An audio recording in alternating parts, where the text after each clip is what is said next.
अब तक आप लोगों ने पढ़ा। अरे हम तो मजाक कर रहे थे। हम अच्छे से जानते हैं कि हमारी पर्सनैलिटी किसी हीरो से कम नहीं है और यह सारे लोग तो हमारे आगे पानी भरते हैं। हमारी एक आवाज से ना इस गांव के सारे गुंडे खड़े खड़े मुंह देते हैं। चलो आ जाओ हमारे केबिन में। फिर मानसी के चेहरे के करीब आकर बोलता है, देता हूँ तुम्हें इंटरव्यू। अब आगे कियाश और मानसी दोनों ही कंचना के केबिन में आ जाते हैं।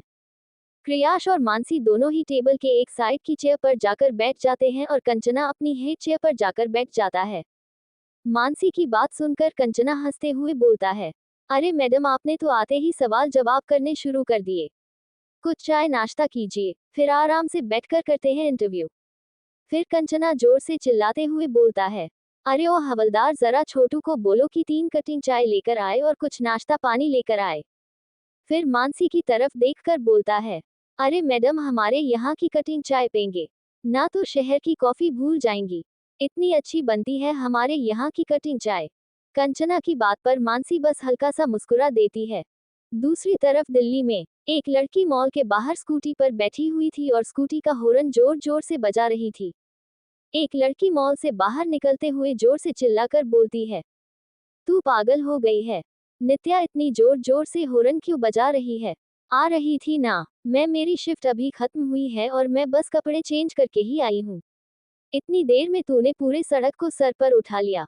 नित्या ओहो नंदनी दी आप कितना टाइम लगाते हो कपड़े चेंज करने में? आपकी स्विफ्ट शाम के 7 बजे खत्म हो जाती है और अभी 7:30 बज रहे हैं, तो क्या आपको पूरा आधा घंटा लगता है कपड़े चेंज करने में? जी हाँ, ये दोनों लड़कियां नित्या और नंदिनी ही है। नित्या ने ब्लैक कलर की जीन्स और ब्लू कलर का टॉप पहना हुआ था, जिसमें नित्या बहुत ही हॉट लग रही थी। और दूसरी तरफ नंदिनी ने ब्लू कलर की जीन्स और उस पर येलो कलर की लॉन्ग कुर्ती डाली हुई थी, कानों में सिल्वर झुमके और होठों पर लिप बाम। और इतने में ही नंदिनी भी कहर ढा रही थी, नंदिनी चल बकवास बंद कर अपनी और जल्दी चल, घर पर बच्चे वेट कर रहे होंगे। नित्य, याद आ गया आपको? नंदिनी गुस्सा करते हुए, आप चलेगी या नहीं? नित्य स्कूटी स्टार्ट करती है और स्टैंड को हटाकर रेस देने ही वाली होती है कि तभी साइड से एक बाइक आती है, जिस पर 3 लोग सवार थे और तीनों ही एक नंबर के छिछोरे लग रहे थे।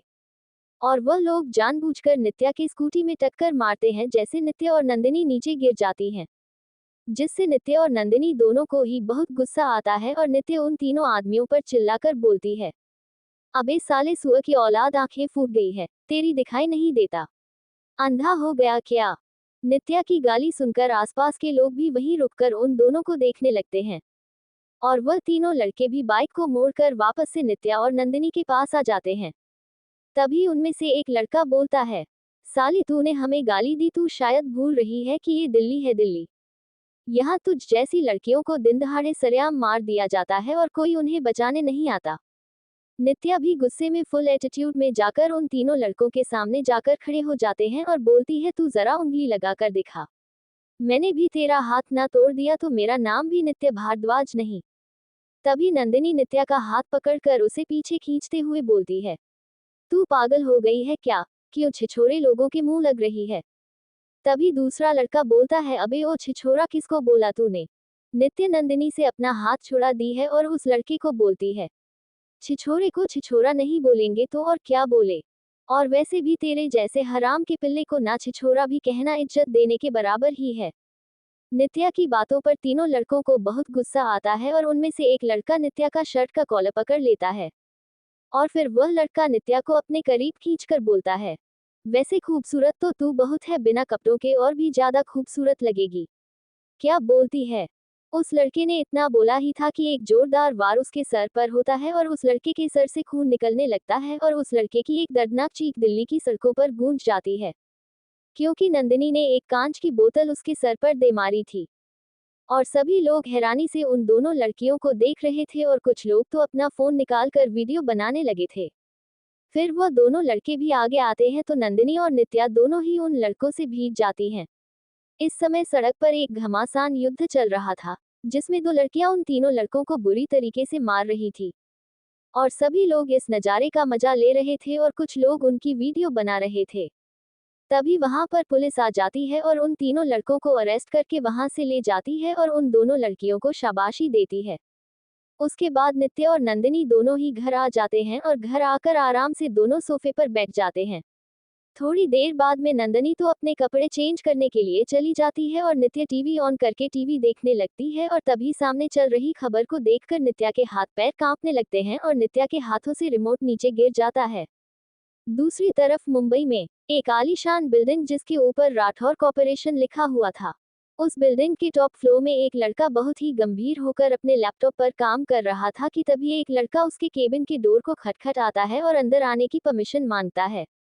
लड़का उसे अंदर आने की परमिशन दे देता है और दूसरा लड़का अंदर आते ही बोलता है, सर वह दोनों हमें मिल गई। दोनों मैडम इस वक्त दिल्ली में है। उस लड़के की बात सुनकर उसके लैपटॉप पर चल रही उंगलियां थम जाती हैं और उसके चेहरे पर एक खतरनाक मुस्कान आ जाती है। पुलिस स्टेशन में एक 13 से 14 साल का लड़का अंदर आता है और टेबल पर 3 चाय कुछ नमकीन बिस्किट लाकर रख देता है। कंचना चाय को उठाते हुए बोलता है, लीजिए मैडम लीजिए, आज की चाय हमारी तरफ से लीजिए। क्रियाश और मानसी भी चाय को हाथ में ले लेते हैं। फिर कंचना बोलता है, अरे मैडम अब क्या ही बताएं, हमारा तो काम ही है जनता की सेवा करना। अब आए दिन हमें इसी काम में तो लगे रहना पड़ता है। ना जाने कितने लोगों को मरने से बचाया है और कितने एनकाउंटर किए हैं याद भी नहीं। और कितनी ही लड़कियों को तो उन दरिंदों से बचाया है जो उनकी इज्जत लूटना चाहते थे। और इस चक्कर में ना जाने कितने जख्म अपने ऊपर खाए हैं हमने। मैडम जी आप क्या जाने हम पुलिस वालों की तकलीफ। मानसी चाय के कप को टेबल पर रखते हुए बोलती है, जी सर बिल्कुल आप बिल्कुल सही बोल रहे हैं, लेकिन यहाँ पर आने से पहले मैंने भी कुछ आपके बारे में छानबीन की थी तो उस हिसाब से आप पर 17 मर्डर केस और 10 बलात्कार के केस चल रहे हैं और ये तो वह केस है जो आपके खिलाफ ऑफिशियली दर्ज कराए गए हैं। अनऑफिशियली कितने हैं ये भी कुछ पता चला है मुझे। मानसी की बात सुनकर कंचना के हाथ हवा में ही रुक जाते हैं और कंचना सीधा बैठकर मानसी को घूरने लगता है। फिर मानसी अपने चेहरे पर एक तिरछी स्माइल आकर बोलती है, और एक दिन पहले आपने ही एक लड़की को बिना किसी वजह के अरेस्ट किया और 2 दिन तक अपने लॉकअप में रखा और फिर 2 दिन तक लगातार उसके साथ गैंगरेप किया और फिर उसे बड़ी ही बेरहमी से मार डाला। क्यों सही कह रही हूँ ना मैं ऑफिसर कंचना? तो इस तरह से आप अपना फर्ज निभाते हैं, जनता की सेवा करते हैं। ये मानसी की बात सुनकर कंचना को गुस्सा तो बहुत आता है, लेकिन कंचना फिर भी अपने गुस्से को कंट्रोल करता है क्योंकि मानसी वहां पर न्यूज रिपोर्टर बनकर आई थी और कंचना अपनी इमेज खराब नहीं करना चाहता था। कंचना अपने आप को सही साबित करते हुए बोलता है, ये गांव वाले पहुंचे होंगे तुम्हारे पास, जब इनको कुछ भी दिखाई नहीं देता तो यह ऐसे ही मीडिया वालों के पास चले जाते हैं और मीडिया में जाकर कुछ भी बोल आते हैं। देखिए मैडम इनका गांव की बातों में मत आइए। जिस लड़की के बारे में आप बात कर रही हैं वह लड़की 2 दिन पहले अपने किसी यार के साथ मुंह काला करके भाग गई थी और वहां पर जाकर उसके यार ने अपने दोस्तों को भी बुला लिया और फिर उस लड़की के साथ बलात्कार किया। आप इन लड़कियों के अंदर भी तो गर्मी कुछ ज्यादा ही हो गया ना। कोई भी आकर तुमको कुछ भी बोल दे और फिर तुम पड़ जाते हो उस इंसान के पीछे हुक्का पानी लेकर। वह इंसान सही है या नहीं, इस बात से तुम मीडिया वालों को कोई मतलब नहीं होता। मानसी बिल्कुल सीरियस होकर बोलते हैं, अच्छा ठीक है, मान लेते हैं कि इसमें उस लड़की की भी गलती थी, वह अपने दोस्तों के साथ चली गई थी। लेकिन आप पर जो बाकी की केस चल रही है उसके बारे में आप क्या कहेंगे? जो इससे पहले 10 लड़कियों ने आप पर बलात्कार के केस लगाए हैं, उनके बारे में आपका क्या कहना है? कंचना, अरे मैडम वह सारे के सारे केस झूठे हैं, उनमें तनिक भी सच्चाई नहीं है।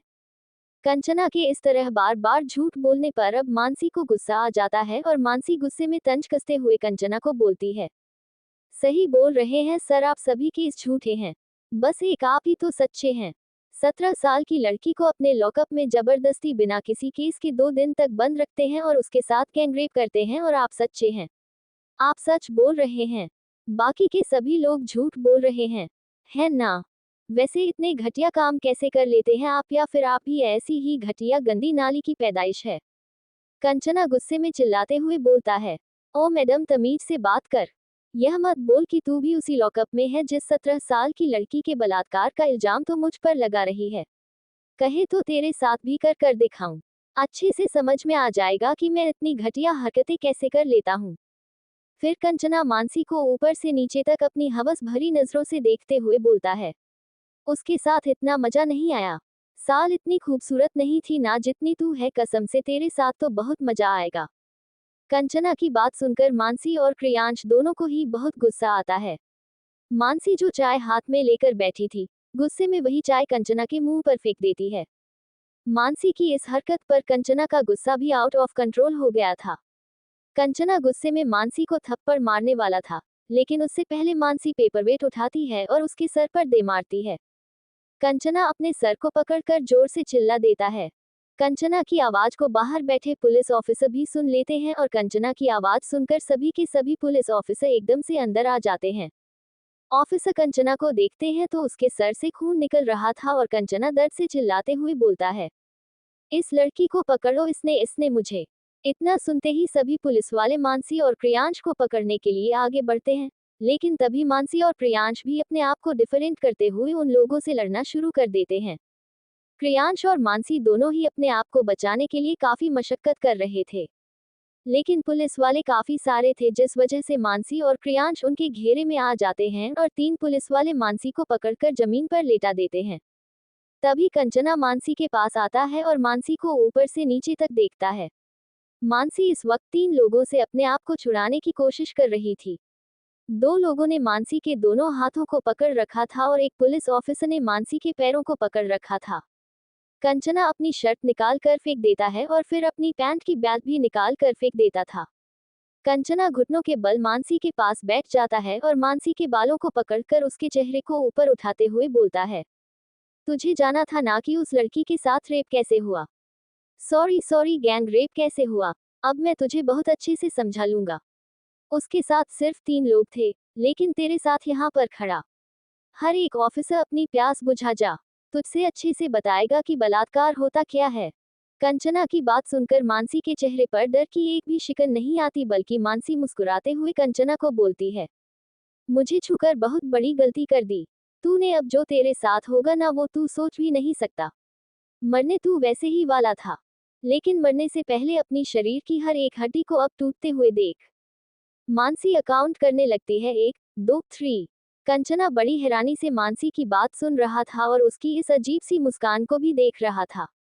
कंचना को कुछ समझ में नहीं आ रहा था, लेकिन तभी धड़ाम से दरवाजा टूटने की आवाज आती है। दिल्ली में नित्या बस 1 तक टीवी देखे जा रहे थे।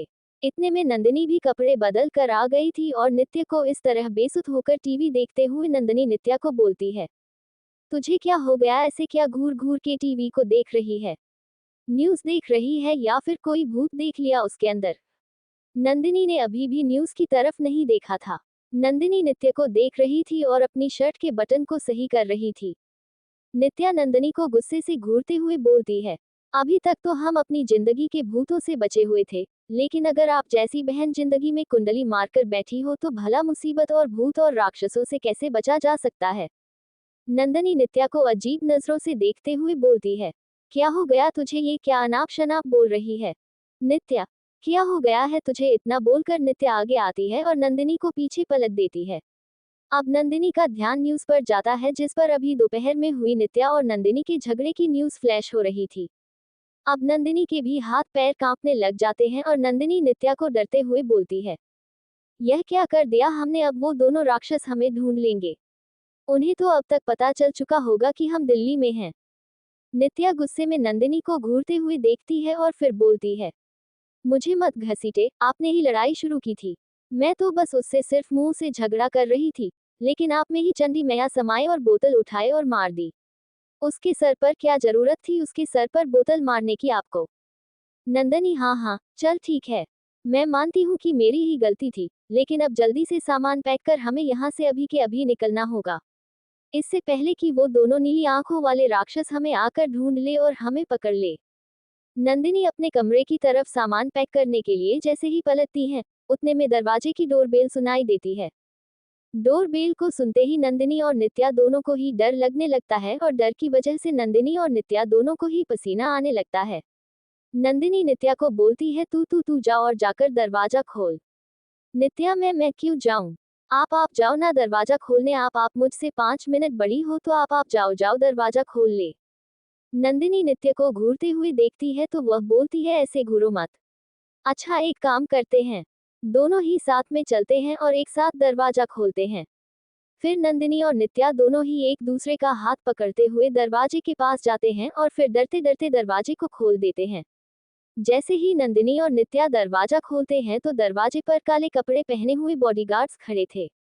उन्हें देखकर नंदिनी और नित्या दोनों ही बोलती हैं, मर गए वो।